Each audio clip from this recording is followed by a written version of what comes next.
এর মানে আমার নৌকা ডুবে গেছে। এর মানে কি? আমার নৌকা ডুবে গেছে, সাগরে ডুবে গেছে, ছোট নদীতে নয়, মরা নদীতে ডুবেনি। জুলুমবাজি করে একদিন বাঁচার চেষ্টা করবেন না। হজবাতিন নার বিশাওয়াত, জাহান্নাম ঘেরা আছে মনের ইচ্ছে দিয়ে। নগ্ন পোশাকে চলে যারা, জাহান্নামে যাবে তারা। দোকানে বসে আড্ডা পিটে যারা, ল্যাংটা মেয়ে দেখে যারা, জাহান্নামে যাবে তারা। সুদ ঘুষ খায় যারা, মন মতো চলে তারা, মন মতো চলে যারা, জাহান্নামে যাবে তারা। মানুষের সাথে জুলুমবাজি করে ক্ষমতা দেখিয়ে দাপটে চলে যারা, জাহান্নামে যাবে তারা। মন মতো চলে যারা, জাহান্নামে যাবে তারা।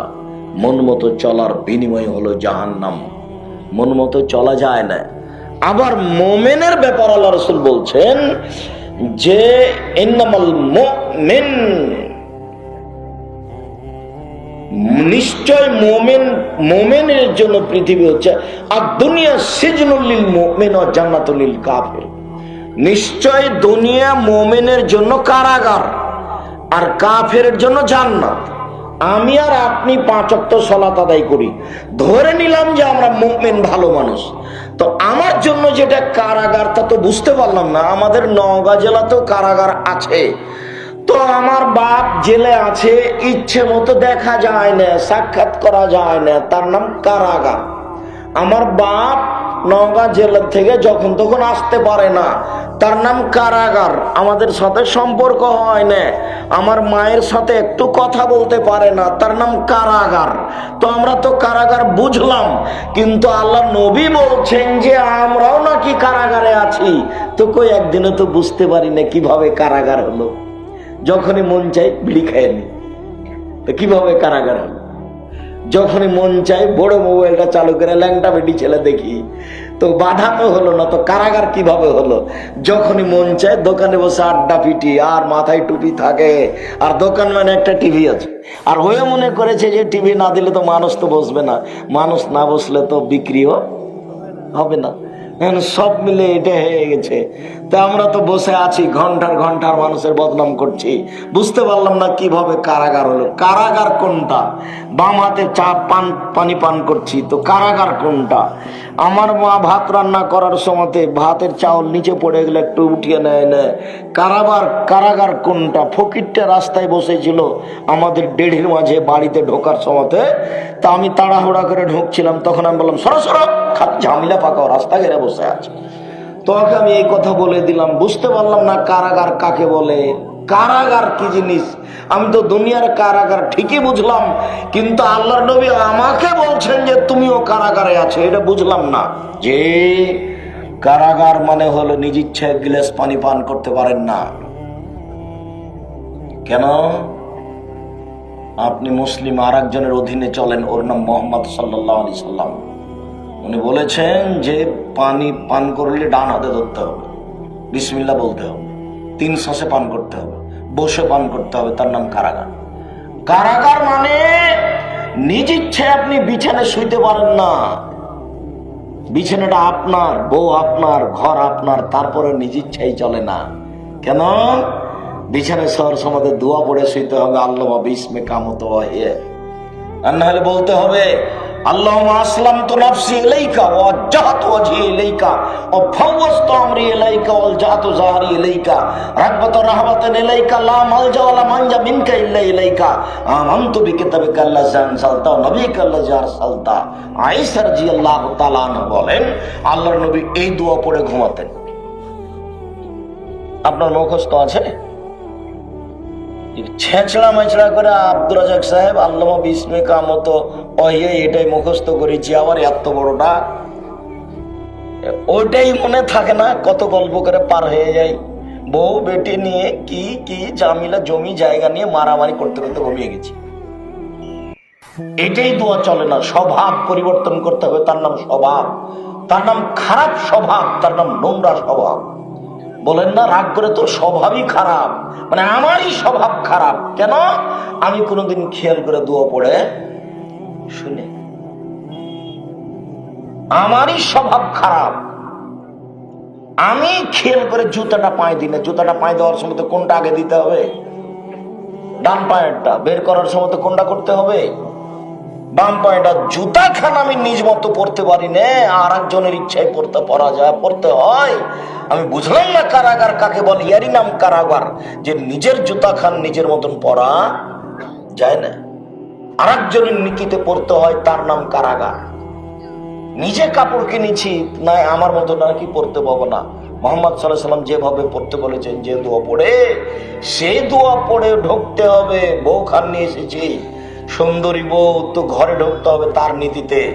ঢুকে আগে মাথায় হাত দিয়ে দোয়া পড়তে হবে। দাম্পত্য জীবনে যাওয়ার আগে, স্ত্রী মিলনের যাওয়ার আগে 2 রাকাত সালাত আদায় করতে হবে। ঢুকে আগে মাথায় হাত দিয়ে দোয়া পড়তে হবে, তারপরে 2 রাকাত সালাত আদায় করতে হবে। তারপরে আমার নিজের স্ত্রী, মোহর আমি দিয়েছি, মেয়ের বাপের উপস্থিতিতে বিবাহ করেছি, একবারে নগদ চাপাই নবাবগঞ্জের ভাষাতে একবারে লিচ্ছাকা আব্দুর রাজাক সাহেব যে নীতি বলেছে ওতে বিবাহ করেছি। তাও নাকি মিলন আমার মতো চলবে না। কার মতো মিলন হতে হবে? রাসূলের মতো। কিভাবে? রাসূল বলছেন, বউয়ের কাছে গেলে মিলনের সময় বলতে হবে, আল্লাহুম্মা জান্নাবনা শয়তান ওয়া জান্নাবি শয়তান মা রাযাকতানা। আল্লাহ, আমাকে আর আমার স্ত্রীকে শয়তান থেকে বাঁচাও। আমাদের মিলনে যে সন্তান হবে, এই সন্তানের উপরে যেন শয়তান কোনো ক্ষতি করতে না পারে, এটা তুমি করে দাও। সবকিছু আমার একবারে লিচ্ছাকা আব্দুর রাজাক সাহেব যেভাবে বলেছেন ওইভাবে বিবাহ করেছি। তো মিলন নাকি আমার ইচ্ছায় হবে না, কার ইচ্ছাই করতে হবে? মুহাম্মদ সাল্লাল্লাহু আলাইহি ওয়াসাল্লাম। একজনের কথা দিয়ে ধর্ম চলে, কারোর কথা চলে। তাহলে আপনার স্ত্রী এখানে এসেছে, এমনি বসে থাকবে? ঢং ঢং করে এসেছে, ঢং ঢং করে যাবে? এই যে এখানে বসে আছেন, এমনি বসে থাকবেন? বসে থাকার একটা নিয়ম আছে, মাঝে মধ্যে বলতে হবে, রব্বিক ফিরিলি ওয়াতুব আলাইয়া ইন্নাকা আনতাত তাওয়াবুল গাফুর। রব্বিক ফিরিলি ওয়াতুব আলাইয়া, হে আমার প্রতিপালক, তুমি আমাকে ক্ষমা করো, তুমি আমার তওবা কবুল করো। তুমি বড় ক্ষমাকারী, তুমি বড় তওবা কবুলকারী। আল্লাহ রাসূল কোন জায়গাতে বসলে, কথাবার্তা বললে মাঝে মধ্যে এটা বলতেন। বৈঠকে না প্রায় 70 বার 100 বার বলতেন। আব্দুর রাজাক সাহেব, আল্লাহর কসম, আমার বয়স যখন 60 বছর, কতদিন তাফসির মাহফিল শুনলাম, একদিনও শুরু থেকে নিয়ে শেষ পর্যন্ত বসে এটা পড়িনি। মাঝে মধ্যে বাদাম খাইছি, মাঝে মধ্যে উঠে গিয়ে চা খাইছি। তার মানে আমি একদিনও বুঝতে পারি না যে আমি কোথায় আছি, কারাগারে আছি। এখানে যে বসে আছি, এটা আমার স্বাধীনতায় বসতে পাবো না। বসে আছি তো মাঝে মধ্যে বলতে হবে, রব্বিক ফিরিলি ওয়াতুব আলাইয়া ইন্নাকা আনতাত তাওয়াবুল গাফুর। মনে নাই? মনে নাই কেন? জমি জায়গার কথা তো ঠিকই মনে আছে, দোয়া মনে নাই কেন? আপনার জন্য তো দোয়ার বইটা লিখেছিলাম। কত হাত তুলে দোয়া করবেন, কত কোন জায়গাতে দোয়া করবেন, কোনটা চলবে না কোনটা চলবে, সব আমি লিখলাম। আর আপনি মনে করলেন যে 100 টাকা দিয়ে বই কিনবো না, আব্দুর রাজাক সাহেবকে ঠকিয়ে দিয়েছি। না কিনা আমি ওকে কি করেছি? ঠকিয়ে দিয়েছি। তা আমি এখন কি করব? আমি তো বললাম, একফিরুল্লাহু লানা ওয়া লাকুম, এই দোয়া পড়া যাবে না, দুনিয়াতে নেই, এমনি চলছে। দেখুন, আপনি তো পড়ছেনই, আমি কি করতে পারি? নাহমাদুল্লাহ ওয়া নাস্তাগফিরুহু, এই দোয়া চলবে না, হাদিস জয়ীফ। তা আব্দুর রাজাক সাহেব, মুসাফার দোয়া কি তাহলে? আসসালামু আলাইকুম, এটাই দোয়া। হাত দুটি পৃথক করার সাথে সাথে পাপ ক্ষমা হয়ে গেছে। এই কথা মুহাম্মদ সাল্লাল্লাহু আলাইহি ওয়াসাল্লাম বলেন, আমি বলি। আপনি বলবেন ওয়ালাইকুম আসসালাম। আসসালামু আলাইকুম আহলাল কুবুরি ইয়াগফিরুল্লাহু লানা ওয়া আনতুম সালাফুনা ওয়া নাহনু বিল আসরি, এই দোয়া চলবে না। কতদিন থেকে মুখস্থ করে আছেন আর বলছেন আসসালামু আলাইকুম আহলাদ দিয়ার মিনাল মুমিনিনা ওয়াল মুসলিমিনা ওয়া ইন্না ইনশাআল্লাহ বিকুম লাহিকুনা নাসআলুল্লাহ লানা ওয়া লাকুম আল আফিয়া। এই দোয়া লিখলাম বইয়ে, আর আপনি পড়লেন। আমি কি করতে পারি বলেন?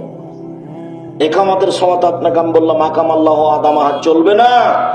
ওই মুয়াজ্জিন যা বলছে তাই বলতে হবে, কিন্তু আপনি আমার কথা শুনলেন না। শুনেন, এরকম জোর করে দুনিয়াতে বেঁচে থাকার চেষ্টা করিয়েন না। আমি বললাম আল্লাহুম্মা বিসমিকা ওয়াত ওয়াহি, এই দোয়া চলবে না। ইফতারের সময়তে শুধু বিসমিল্লাহ বলতে হবে, কিন্তু শুনলেন না।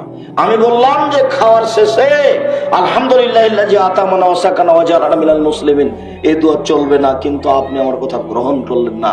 কি বলতে হবে? আলহামদুলিল্লাহিল্লাযী আত'আমা ওয়া সাক্কা ওয়া সাক্কা ওয়া সাওয়াকা ওয়া জাআলা মাখরাজা, এই দোয়া পড়তে হবে।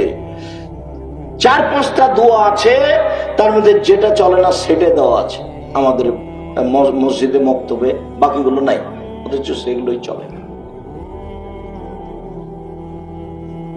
কিছু করার আছে, লিখলাম আমি, বললাম, আমি মূল্যায়ন করার চেষ্টা করলেন না। ধর্মের নামে মিথ্যা কথা আছে। আমি আজকে 32 বছর 31 বছর থেকে বলছি ধর্মের নামে মিথ্যা কথা আছে, হুজুরের নামে ধোঁকাবাজ আছে। আমি বলিনি, নবী বলছেন যে মুহাম্মদ সাল্লাল্লাহু আলাইহি সাল্লাম জিবরাইল আমাকে উপরে নিয়ে যাচ্ছেন, যেতে যেতে দেখি অনেক মানুষ ওদের ঠোঁট এবং জিহ্বাকে আগুনের কাঁচি দিয়ে কেটে দেওয়া হচ্ছে, জিহ্বা কেটে দেওয়া হচ্ছে আগুনের কাঁচি দিয়ে। তাহলে রাসূল বলছেন জিবরাইল, এই কি কথা? জিবরাইল, মান হাওলা, এরা কারা? তখন জিবরাইল বলছেন, হাওলা এ খুতবা মিন উম্মতিক, এরা হচ্ছে আপনার উম্মতের বক্তা, যারা বক্তৃতা করে বেড়াইতো। জিহ্বা কেটে নেওয়া হচ্ছে। নেন এবার, এটা স্বাভাবিক হলো? মাওলানা সাহেবের জিহ্বা কেটে দেওয়া হচ্ছে, জাহান্নামে যায়নি আগে। তারপরে তো আল্লাহ নবী বলেছেন হুজুর দিয়ে জাহান্নাম উদ্বোধন হবে। কি দিয়ে জাহান্নাম উদ্বোধন হবে? হুজুর দিয়ে। এটা বুখারী মুসলিমের হাদিস। তো ওদের উপরে এত গজব কেন? আব্দুল রাজ্জাক সাহেব মিথ্যা কথা বলে আর নিজে পর্দার ওয়াজ করে, কিন্তু বউ পর্দা করে না। সব অন্যায় ঠিকই আছে, আর আমাদের সামনে এসে এমন কত বক্তব্য দিল। মহান আল্লাহ বলেন, ইয়া আইয়ুহাল্লাযীনা আমানু কুতিবা আলাইকুমুস সিয়াম কামা কুতিবা আলাল্লাযীনা মিন ক্বাবলিকুম, পৃথিবীর মানুষ তোমাদের প্রতি সিয়াম ফরজ করা হয়েছে যেমন পূর্বের মানুষের প্রতি সিয়াম ফরজ করা হয়েছিল, যাতে করে তোমরা পরহেজগার হতে পারো। যেসব মাধ্যম দিয়ে মানুষ পরহেজগার হতে পারে, ভালো হতে পারে, তার একটা বড় মাধ্যম সিয়াম। ইবাদতের জগতে সবচেয়ে দামি ইবাদত হলো সিয়াম। রাসূল সাল্লাল্লাহু আলাইহি সাল্লাম বলেন, ফিল জান্নাতে লাহা সামানে আবওয়াব, জান্নাতে 8টি দরজা রয়েছে। জান্নাতে একটি দরজা 8টি, জাহান্নামে একটি দরজা 7টি। জান্নাতে একটি দরজা 8টি, জাহান্নামে একটি দরজা 7টি। একটা দরজার নাম রায়ান, লায়াত কুল্লা সাইমুন। এই দরজা দিয়ে সিয়াম পালনকারী ছাড়া কেউ ঢুকতে পাবে না। এই দরজা দিয়ে সিয়াম পালনকারী ছাড়া কেউ ঢুকতে পাবে না। এই যা দাখাল আখিরুম উগলেকা, সিয়াম পালনকারীর শেষ ব্যক্তি ঢুকে গেলে এই দরজা বন্ধ করা হবে। শুনুন, কথা ভালো করে বুঝাতে পারিনি। বিচারের মাঠে 8টা দরজা থেকে ফেরেশতারা ডাকবেন, আসেন আসেন, এই দরজা দিয়ে আসেন যারা সিয়াম পালন করেছেন, আসেন আসেন যারা হজ করেছেন, এই দরজা দিয়ে আসেন, আসেন আসেন যারা দান করেছেন, এই দরজা দিয়ে আসেন। খালি চিৎকার করে ডাকবেন সব ফেরেশতারা। তা আবু বকর সিদ্দিক বলছেন, আল্লাহ নবী, সব দরজা দিয়ে ডাকা হবে এমন কেউ আছে? তখন আল্লাহ রাসূল বলছে, হ্যাঁ, আপনি তার মধ্যে। তো কোনটা দরজা বন্ধ করা হবে না, শুধুমাত্র একটা, ওই শেষ ব্যক্তি ঢুকে গেলে ওটা বন্ধ। সেটা কোনটা বলেন তো? রায়হান। সিয়াম পালন করার জন্য একটা দরজা আছে, এই দরজাতে সবাই ঢুকতে হবে না। হজ করে এটা দিয়ে ঢোকা যাবে না, তবে সিয়াম পালন করে হজেরটা দিয়ে ঢোকা যাবে। 5 ওয়াক্ত সালাত আদায় করে এটা দিয়ে ঢোকা যাবে না। 5 ওয়াক্ত সালাত আদায় করে ওটা দিয়ে ঢুকতে হবে। সিয়াম পালনকারী ওটা দিয়ে ঢুকতে পারে। আব্দুর রাজ্জাক সাহেব বলেছেন, ইবাদতের জগতে সবচেয়ে পাওয়ারফুল ইবাদত হলো দান। এরপরে এটা দিয়ে ঢোকা যাবে না, এটা হলো পার্সোনাল, একেবারে ভিন্ন ধরনের। এটা দিয়ে ঢুকতে হলে শুধুমাত্র সিয়ামই করতে হবে, তাছাড়া এটা হবে না। আমি আপনাকে বুঝাতে পারি না যে ইবাদতের জগতে সবচেয়ে দামি ইবাদত সিয়াম কিভাবে হলো। 1, 2, উমামা বাহিলি রাদিয়াল্লাহু তাআলা আনহু বলেন, আমি বললাম, আল্লাহর নবী, মুরনি বিআমালিন, এই ছেলে, তোমরা দেখো তো ওইখানে শব্দ হচ্ছে কেন? কোনো বাচ্চা কি ছোটাছুটি করছে, দৌড়াদৌড়ি করছে? তো তোমরা 8-10টা ছেলে অন্তত দাঁড়াও, এখানে দাঁড়াও একটা, ওখানে দাঁড়াও একটা, অন্তত 10 জন দাঁড়ালেই তো পরিবেশটা কন্ট্রোল করতে পারো। তো এই গ্রামে যারা, এটা কি গ্রাম নয় নাকি? এই গ্রামে বাড়ি নাই? বাড়ি তো অবশ্যই আছে।